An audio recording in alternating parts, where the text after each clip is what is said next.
Bienvenue dans Medical Talks, le podcast qui donne la parole aux pros de santé, médicales, paramédicales. Aujourd'hui, on a la chance de recevoir Salomé, podologue, et on va parler ensemble de son parcours, de son métier, ce qu'elle fait au quotidien. Je te laisse te présenter. Ok Nathan, alors moi c'est Salomé, j'ai 27 ans, je suis pédicure podologue depuis 5 ans maintenant. J'exerce en Israël depuis 4 ans à domicile. Et voilà. Super, on y va. Alors même si c'est le premier podcast, j'aime bien, pour pouvoir expliquer aux gens qui es-tu, parler un petit peu de ta vie perso. Donc, savoir comment Salomé en est arrivée à faire ce métier. Alors c'est une très bonne question parce que même moi je sais pas. Non en fait c'est un peu par hasard. Pour être honnête, un peu par hasard, j'adore le côté manuel, social, médical. En fait, pour l'anecdote, quand j'avais, je crois, 10-11 ans, je suis allée faire des semelles orthopédiques chez un podologue à Paris. Et quand je suis ressortie de là, ma mère, elle m'a dit oh, « c'est fait pour toi ». J'avais 11 ans, hein, c'est fait pour toi, c'est manuel, c'est social, c'est indépendant. Et comme quoi, toutes les mères, elles ont tout le temps raison. Donc, il faut écouter sa mère, Nathan. Donc, c'était un peu une vocation. C'était un peu, c'était écrit, je sais pas. Un déclic. C'était un déclic. Et tu exerces aujourd'hui dans quel cadre? Tu es en indépendant, tu es à domicile, tu as une clinique? Alors, je suis à domicile depuis 4 ans, donc je suis en Israël. Je suis à domicile sur Natania, Ranana, Ertilia et Hadera. Et je fais que du domicile pour l'instant. Ok. Quel a été, dans ton parcours, le moment où tu t'es dit « Ok, ça y est, je fais ce métier et je veux venir en Israël pour le faire ». Alors en fait, je voulais faire l'ALIA avant de choisir mon métier. Okay. J'ai toujours voulu venir en Israël. Donc quand j'ai commencé à chercher ce que je voulais faire dans la vie, quelles études et tout, j'ai choisi en fonction de ça. Donc en fait, je me suis renseignée sur le métier ici, comment ça se passait. Et quand j'ai vu qu'il y avait des podologues de Paris qui exerçaient, qui travaillaient bien, qu'il y avait de la demande, en fait, c'est un peu pour ça que j'ai choisi ça aussi. Très intéressant. Donc d'abord choisir l'ALIA et après le métier. Exactement. On choisit Israël avant le métier. Est-ce que tu peux expliquer, Salomé, pour tous ceux qui nous regardent et qui nous écoutent en podcast, quel a été ton moment le plus formateur de ton parcours? Alors, franchement, ça a été la première année de travail. En fait, quand j'ai eu mon diplôme, j'ai travaillé 1 an à Paris avant de venir en Israël. Je travaillais donc dans un cabinet à Paris en tant que remplaçante. Et pendant 1 an, de juillet 2020 à juillet 2021, je faisais 8h, 20h, du lundi au vendredi. C'est là que tu as appris le plus. Ouais, en fait, il n'y a pas. C'est plus tu travailles, plus tu es formé. Et j'ai travaillé comme un zombie pendant 1 an, mais c'est là que ça m'a formé de fou. Le travail paye. Le travail paye. Est-ce que tu peux expliquer quel a été ton parcours de formation ou le diplôme que tu as eu? Quelles sont les étapes que tu as eues, que tu as passées pour pouvoir arriver à faire ce métier? Alors, d'abord le bac, la base, bac scientifique. On parle en France. Hein. On parle en France. Ensuite, j'ai fait 1 an de prépa pour passer un concours. Parce qu'en fait, pour rentrer en école de podologie, c'est sur concours. Maintenant, comme ça l'est plus. Non, c'est un concours différent.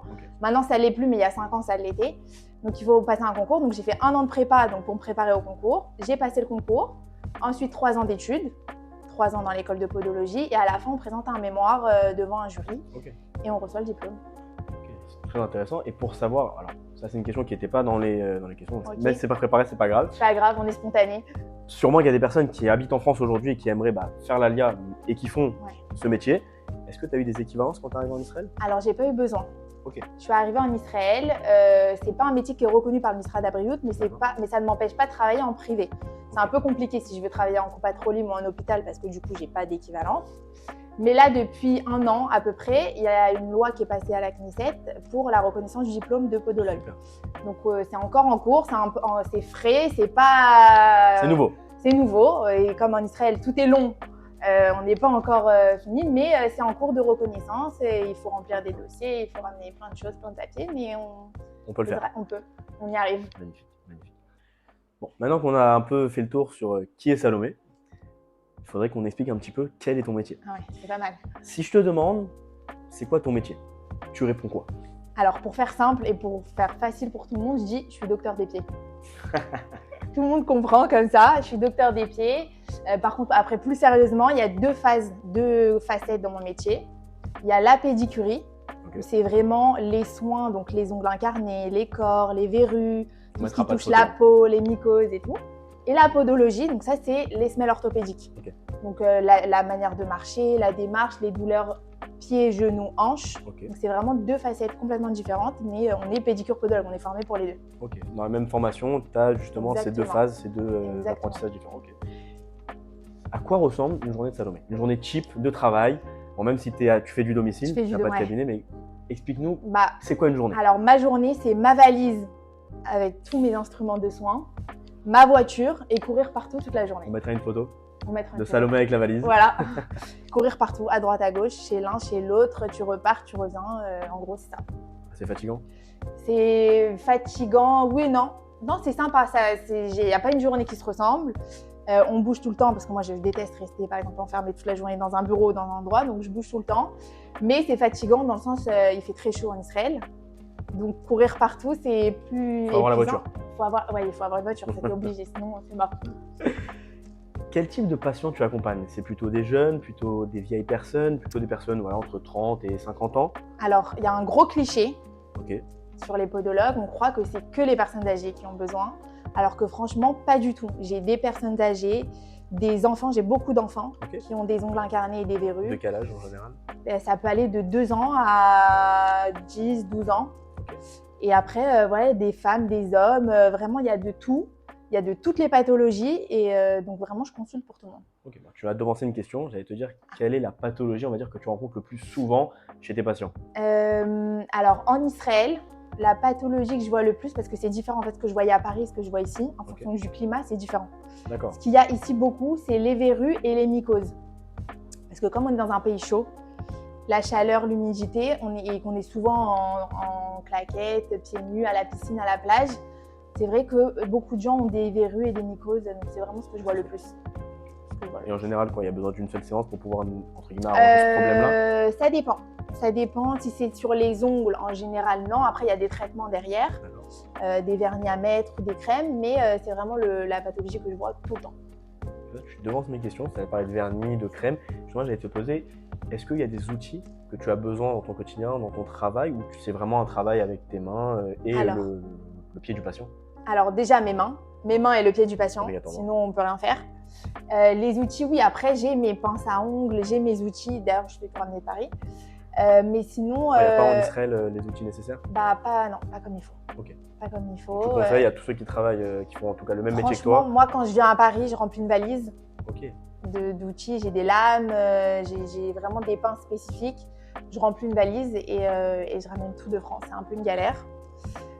C'est un peu compliqué. Des fois, quand je suis à Courges, on a toujours quelqu'un qui vient de Paris et qui nous ramène, donc j'arrive toujours à me débrouiller. On ouvre un nouveau business en fait. On peut ouvrir un nouveau business pour tous les podologues en Israël.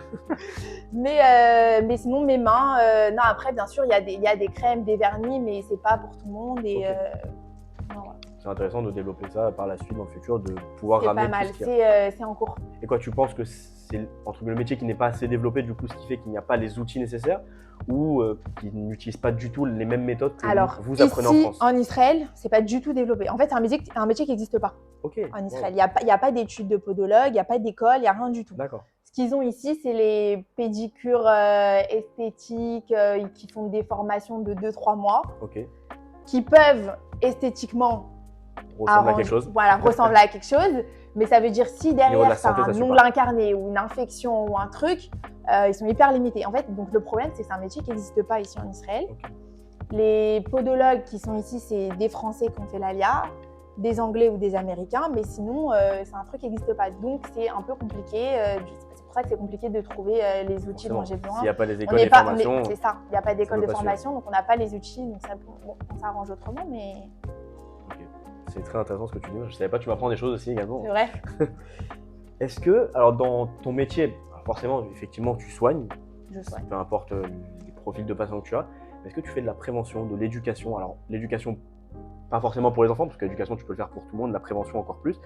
Et si tu en fais, qu'est-ce que tu préconises, qu'est-ce que tu conseilles justement à tes patients? C'est obligé. On ne peut pas juste soigner une fois qu'il y a la pathologie ou il y a le problème. D'accord. On soigne déjà, mais la prévention et l'éducation, c'est hyper important. Il faut prévenir, il faut apprendre. Déjà, il faut apprendre aux gens à regarder leurs pieds, à faire attention, à vérifier, Voilà, il y en a qui, par exemple, il y a plein de choses, il y a plein de pathologies qui pourraient être évitées si les gens ils faisaient plus attention à ce qu'ils ont sur les pieds. D'accord. C'est bête. Comme quoi, par exemple? Comme quoi, par exemple, les mycoses au niveau des ongles. Ça commence, on ne travaille pas du jour au lendemain avec les ongles mycosés à 100%. Une mycose, ça commence à un endroit de l'ongle, c'est une espèce de petite tache blanche un peu jaune qui s'étend au fur et à mesure. Si les gens, mes patients, ils apprennent à regarder et à consulter au moment où on est en fait au début de l'installation de la mycose, de la création. Ben, on n'arrive pas à des stades où vraiment ils auront besoin d'un traitement beaucoup plus fort et plus dur à supporter, ou carrément en fait je leur dis limite des fois ça sert à rien parce que c'est trop atteint. Okay. Et des fois on en arrive à couper l'ongle et à enlever l'ongle complètement. Et toi tu arrives à savoir à quel moment justement tu peux pas soigner la personne? Non, bien sûr. Okay. Donc ça fait partie de la prévention. Donc je leur dis, dites-le aux gens qui vous entourent, ou même pour après. Si vous avez un début de quelque chose, une verrue, un corps, un truc qui vous fait mal, venez me voir dès le début. On le traite au stade 1 et on n'attend pas que ça dégénère. Donc oui, c'est de la prévention et c'est de l'éducation, c'est obligé. Très clair. C'est très intéressant ce que tu dis. D'ailleurs, on en parlera à la fin, mais on donnera tes réseaux sociaux. Tu fais de la prévention sur les réseaux sociaux également, c'est ça? Exactement. Très intéressant. On vous donnera à la fin dans la bio et puis on discutera quels sont les réseaux sociaux de Salomé. Alors question, on va dire logique, mais qu'est-ce qui te plaît le plus dans ta pratique de tous les jours? Ah ouais, logique. Tu sais ce que je vais dire? Non, logique de poser cette question. Parce que on fait un métier, c'est vrai que c'est un métier que pas tout le monde se dirait écoute, j'ai envie de faire ça.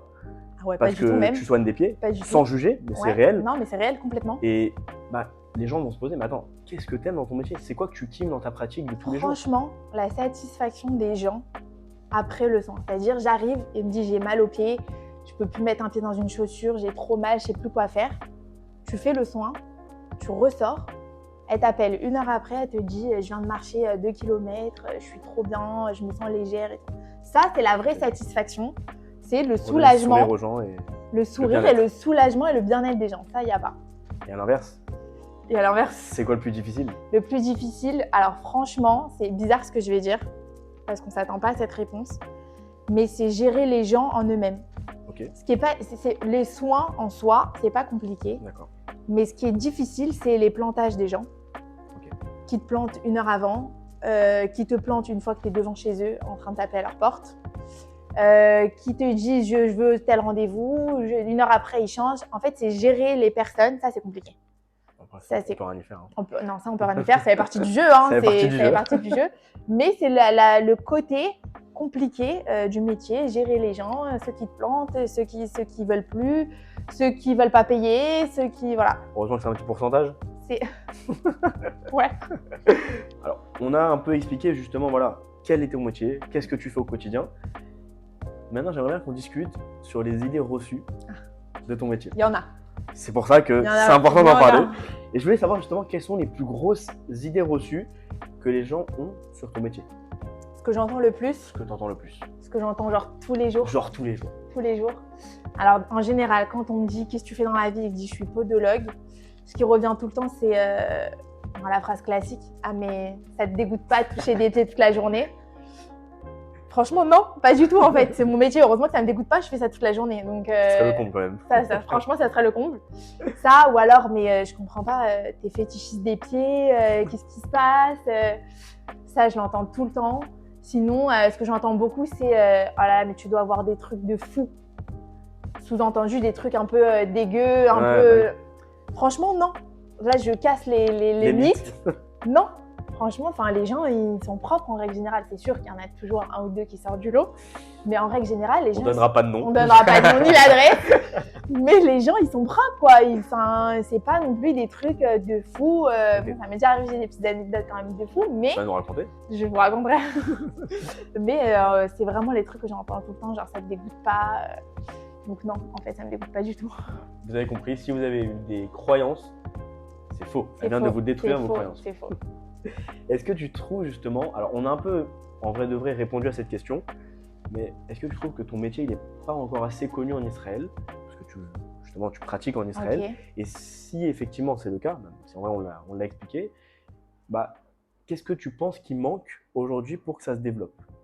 Alors c'est pas du tout connu, c'est même pas que ça manque de connaissances, c'est que c'est pas connu du tout. Enfin, avec les Français ils connaissent. Les Français, ils savent ce que c'est un podologue. C'est développé en France, c'est pour ça. C'est développé en France. D'ailleurs, quand ils m'appellent, ils me disent je veux un podologue français qui a fait ses études en France. Je veux tout comme la France et tout. Par contre, chez les Israéliens, quand je dois leur dire ce que je fais, c'est laborieux d'expliquer. Parce que c'est soit ils me catégorisent… docteur des pieds. Ouais, mais même docteur des pieds, pour eux, ils n'ont pas ils se raccrochent à rien. Quoi. Ils ont rien. C'est soit je fais le vernis, Ok, waouh. Bon, rien à voir. Je fais pédicure. Bien-être, alors que là, on est sur Ouais, la santé. exactement. Soit pour eux, je fais le vernis, voilà. Soit je suis orthopède. Et en fait, il n'y a pas de juste milieu. Parce que comme c'est un métier qui n'existe pas, ils ne connaissent pas, il n'y a pas de juste milieu. Donc quand je leur dis, par exemple, je leur pose la question, je leur dis, demain, tu as un ongle incarné, tu vas où? Ah, je sais pas, je vais chez le Ils le médecin. gardent. Non, mais des fois, ils font eux-mêmes. Enfin, parce qu'ils n'ont pas de solution. Donc du coup, c'est vrai que chez les Israéliens, c'est un peu compliqué. Il faut expliquer vraiment. En fait, il faut les éduquer à justement quel est ce métier. Complètement. Et ça peut passer par quoi? Tu penses sur les réseaux sociaux, c'est suffisant? Les ou est-ce réseaux qu'il faudrait faire des sociaux, formations pour les Israéliens? En fait, il faudrait faire une formation pour les Israéliens. Mon rêve, moi, c'est d'ouvrir une école de podologie en Israël. Celui qui est intéressé pour investir dans une école de podologie Je en cherche des Israël. investisseurs. Salomé cherche des investisseurs pour pouvoir ouvrir une école de Non, podologie. vraiment, par contre, je lance vraiment un appel aux dons. Non, en fait, mon rêve, moi, c'est d'ouvrir une école en Israël. C'est trop important. Je suis d'accord. C'est un métier une partie qui est très développé. C'est une partie du corps à part entière. Bien sûr. On a besoin de dentistes, on a besoin d'ophtalmo, on a besoin de tout. Je vois pas pourquoi les pieds, ici, il n'y a rien, il n'y a pas de solution. Bah, surtout qu'en plus, les pieds, on marche avec et c'est la fin de notre corps. Et s'il y a des problèmes aux pieds, il peut y avoir des problèmes au dos, il peut y avoir des problèmes au cou. De tout. En fait, tout part des pieds. La posture, en règle générale, elle part des pieds. C'est clair. Et donc, mon rêve d'ouvrir une école en Israël. Je reviens un peu juste sur le côté métier. Vas-y. C'est quoi les pieds plats? Les gens me posent souvent la question quand on échange en études d'ostéopathie. C'est quoi un pied plat? Qu'est-ce que c'est? Alors, il y a deux choses. Au niveau du pied, il y a la structure et la posture. D'accord. Au niveau de la structure, c'est soit plat, soit creux. Ok. Donc quand je te dis la structure, c'est structural. Ça veut dire c'est la forme de ton pied, c'est tes os, c'est un truc qu'on ne peut pas changer. Donc les pieds plats, on en a tous déjà vu, c'est vraiment les gens qui ont des pieds plats. Donc la voûte du pied la voûte affaissée. se colle au Exactement, au sol. Qui est au sol, complètement affaissé. Et à l'inverse, les pieds creux, c'est des gens qui ont des voûtes marquées un petit peu plus, bien marquées, un peu plus marquées. Okay. Ça, c'est la structure. Donc c'est un truc qu'on ne peut pas changer, c'est ta forme anatomique. Ensuite, à ça s'ajoute la posture. Donc la posture, c'est soit valgus, soit varus. Donc en fait, le valgus, je pense que tu sais, tu es ostéopathe. C'est pas des mots qui te sont étrangers bientôt. Le valgus, c'est quand on a les pieds qui rentrent vers l'intérieur, et le varus, à l'inverse, c'est quand on a les pieds qui rentrent qui sortent en fait, qu'on marche un peu sur le côté extérieur du pied. Comme en canard, c'est ça? Un peu, ouais, exactement. Okay. Donc en fait, on a deux choses. Donc il y en a qui ont dans la structure des pieds plats. Okay. Et qui ajoute à ça soit un valgus, donc qui va accentuer le plat, puisque le pied va rentrer encore plus à l'intérieur, soit un varus. Okay. Et en fait, il y a de tout. On peut faire toutes les combinaisons. Creux valgus, creux varus. Et ça cause des problèmes par la suite, une personne qui a un pied plat, parce que la personne, elle naît comme ça, oui, c'est pas ta faute. Alors, ouais. Et tu conseilles quoi sur des personnes qui ont justement des pieds plats? Parce que je suis sûr que dans tous ceux qui vont nous écouter, il y a au moins une personne, c'est pas quelque chose qui est rare en fait. Non, c'est pas du tout rare. D'accord. Il y en a qui ont des pieds plats qui vont jamais avoir de douleur de toute leur vie. Et il y en a des 6, 7, 8 ans qui vont avoir des pieds plats vraiment importants et qui vont… En fait, la structure du pied et la structure et la posture, ça va agir sur ta posture du corps. Donc, ça va agir sur la manière de se tenir, de marcher, de courir, de faire du sport. Tes genoux, ça va jouer sur tes genoux et sur tes hanches. Donc, en fait, si quelqu'un a des pieds plats douloureux… D'accord. Il vient te voir. Il vient me voir. Et en fait, la solution, c'est les semelles orthopédiques. Ok. Les semelles orthopédiques, ça va vraiment redresser et corriger la posture, parce que la structure, on ne la corrige pas, parce que c'est anatomique, mais on va corriger la posture. On peut améliorer le fait que le pied soit plat. Exactement. Et c'est fait en quelle matière une semelle? C'est comme une semelle de chaussure? Non, c'est pas comme une semelle de chaussure. Dommage, j'en ai pas avec moi. Dommage. Je m'enverrai une photo, je le mettrai.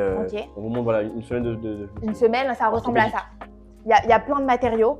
Puisqu'il y a des matériaux qu'on utilise pour les gens qui font du sport, donc c'est des matériaux qui sont un peu plus résistants. Il y en a qu'on va mettre dans des chaussures de ville. Il y a plein de matériaux, mais… Il y a plein de matériaux. Il y a plein de matériaux et on s'arrête là. Et maintenant, j'aimerais passer à la prochaine question et te demander, avant qu'une personne vienne te voir, c'est quoi la question qu'elle doit se poser avant de prendre contact avec toi? Ok. Très bonne question. C'est hyper simple. Est-ce que j'ai des douleurs aux pieds? Est-ce que j'ai l'habitude, dans certaines situations, d'avoir mal aux pieds? Parce qu'en fait, c'est des trucs qu'on ne se pose pas. Des fois, les gens, quand je leur pose des questions, ils me disent « Ah, mais c'est vrai qu'à chaque fois que je fais mon footing, j'ai hyper mal à tel endroit ou tel endroit. » Mais ce n'est pas des trucs c'est pas une question qu'ils vont se poser eux-mêmes. Donc, en fait, avant de venir me voir, déjà, dites-vous, est-ce que j'ai mal quelque part? Est-ce que j'ai une mauvaise habitude par rapport au niveau du pied? Est-ce que je prends soin de mes pieds déjà? forcément. Est-ce que je prends soin de mes pieds? Non, mais ça, c'est une question hyper bête. Ça s'appelle quoi, prendre soin des pieds Prendre pour soin toi? de ses pieds, hyper simplement. Se laver tous les jours. Je le dis, ça peut paraître logique, Bien sûr, bien mais sûr. ça l'est pas pour tout le monde. Se laver, bien On parle de s'essuyer. se laver les pieds. Hein. Se laver les pieds.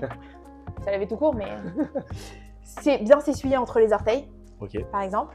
Pour quelle raison? C'est vrai qu'on nous dit tout le temps ça, se mettre spécifiquement entre les orteils. Alors, parce que Ça sert à quand. quoi? Alors, Ça entre sèche les tout orteils. seul? Non, bah oui, mais non. En fait, entre les orteils, c'est un espace qui est pas bien aéré. D'accord. C'est un espace qui est hyper confiné. Donc, si on laisse de l'eau ou une matière grasse, donc une crème ou quoi, en fait, ça va macérer.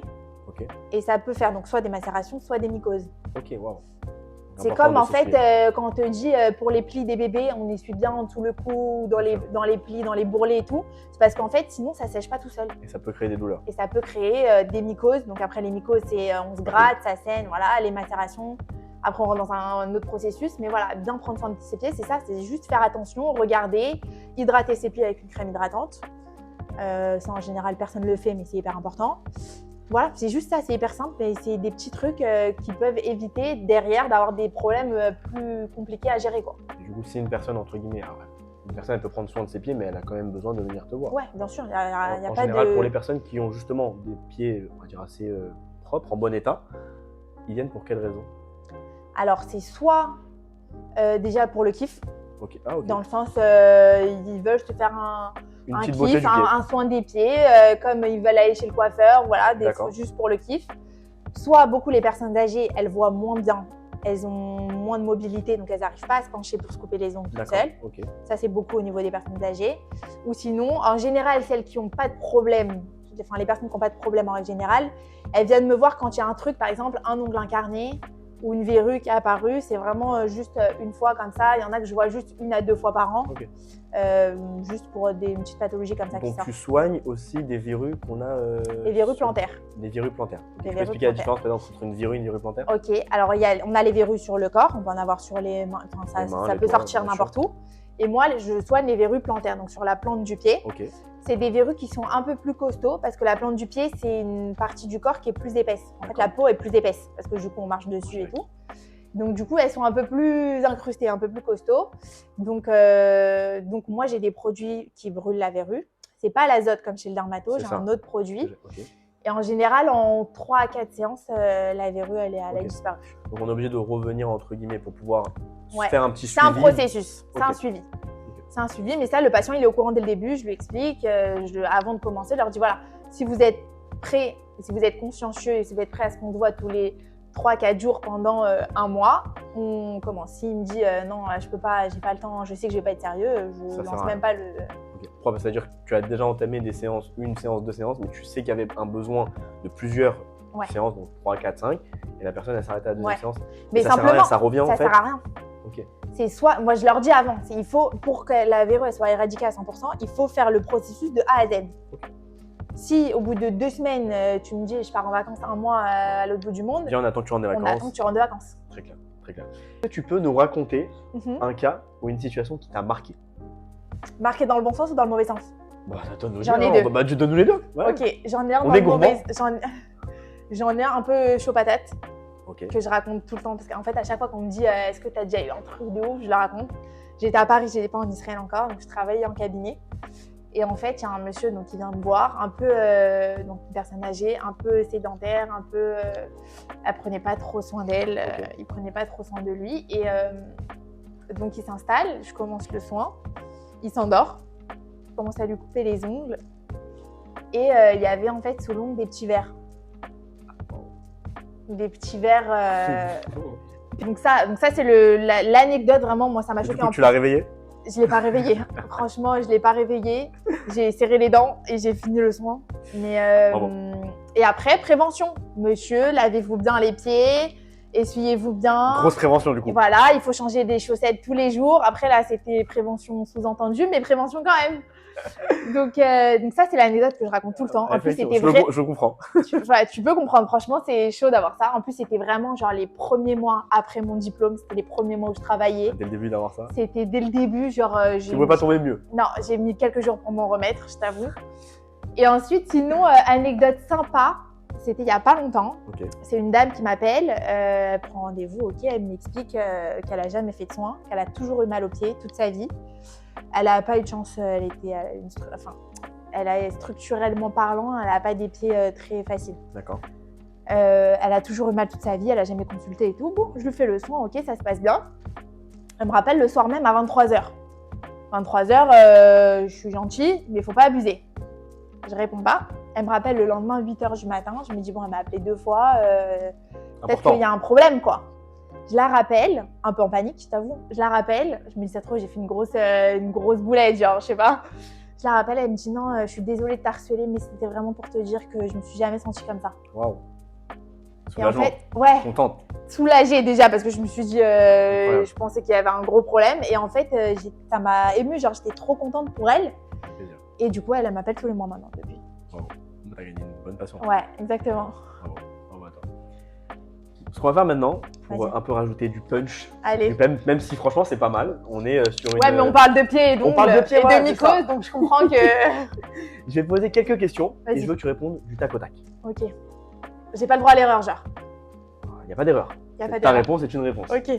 Donc on va faire des petites questions pro et des petites Ok. questions perso. Ok. Pour un peu découvrir qui est Salomé vraiment en Ok. professionnel et en Et personnel. en perso. Ok. Thérapeute ou détective? Thérapeute. Corps ou esprit? Corps. Lundi matin ou vendredi soir? Vendredi soir, Shabbat. Obligé. Silence ou dialogue? Dialogue, j'adore parler. Cabinet ou terrain? Terrain. Routine ou surprise? Routine. Prendre soin des autres ou apprendre à se protéger? Prendre soin des autres. Main ou regard? Pied. Pas mal. Écoute ou action directe? Action directe. En perso? En perso. Salé ou sucré? Sucré. Silence ou musique? Musique. Ville ou désert? Ville. La Chien base. ou chat? Aucun des deux, je déteste les animaux. Mer ou montagne? Mère. Ordonné ou bordélique? Hyper ordonnée. WhatsApp ou appel vocal? WhatsApp. Préparé ou improvisé? Préparé. Ah, la minute, c'était pas tac au tac, celle-là. Préparé. Ça va avec ordonné, donc préparé, ouais. Bah écoute, merci à toi. Merci à toi. Qu'est-ce qu'on pourrait te souhaiter pour la suite? D'ouvrir mon école. Je cherche toujours des investisseurs. On cherche des investisseurs. Non, plus sérieusement, enfin c'est très sérieux, mais non, Bezrat Hachem, que vous ayez toujours des problèmes de pied, comme ça je puisse. Même peux si vous venir ayez vous les pieds en bonne soigner. santé. Même si les pieds en bonne santé, vous pouvez m'appeler quand même. Je suis sympathique, on vient, on discute, on passe un moment sympa. J'ai plein de patients qui sont devenus des copines. Est-ce que tu peux donner justement tes réseaux sociaux où on Ouais. peut te retrouver? Comme ça, si les gens ils ont envie de te contacter pour un soin. Ok, alors sur Instagram, c'est Salomé-Podo. Ok. En fait, c'est là où je suis le plus active en Tu fais vérité. des vidéos? Je fais des vidéos, je fais des petites vidéos explicatives, des petites stories, je montre ce que je fais, ce que je fais pas. Super. Je mets beaucoup de photos avant-après, au plus grand désespoir de mes copines à qui ça dégoûte. Mais les photos, en fait, je trouve que les photos avant-après, ça parle plus On voit c'est quoi que le travail. d'expliquer. Et du coup, les gens, ils se rendent compte, ils se disent, ah là, je savais pas que tu faisais ça. Tu as montré une photo hier, moi j'ai la même chose que lui, je veux. Ça soit concret. C'est concret en fait. Voilà, et Instagram et Facebook, c'est Salomé Azoulay, podologue, un truc Tu comme ça. postes autant que sur Instagram? Bah, en fait, je crois que quand je poste sur Instagram, ça se met sur Facebook. Ça dépend si t'as activé, mais Je normalement, crois ça- que les deux comptes ils sont liés, mais sinon c'est vraiment que Instagram quoi. On mettra pas le numéro de téléphone, mais vous pouvez la contacter directement sur l'Instagram. Écoute, merci beaucoup Salomé. Merci à toi. Si Très vous sympa avez ce aimé- podcast. Merci beaucoup, merci beaucoup. Écoute, premier épisode, Très bon ça c'est conseil. bien. Il faut que la vidéo elle perce. Si vous avez aimé cet épisode, l'épisode numéro 1, n'hésitez pas à commenter, liker, partager, vous abonner et surtout, s'il y a une personne qui va écouter ce podcast, qui est professionnelle de santé, dans le médical ou dans le paramédical, qui souhaite venir ici à la place de Salomé, où je me déplace, il n'y a pas de problème, bah, qui n'hésite pas à m'envoyer un message en privé. Et on se retrouve très vite dans un nouvel épisode de Medical Talks, très prochainement. Je vous remercie. Très bonne journée à vous. Bisous.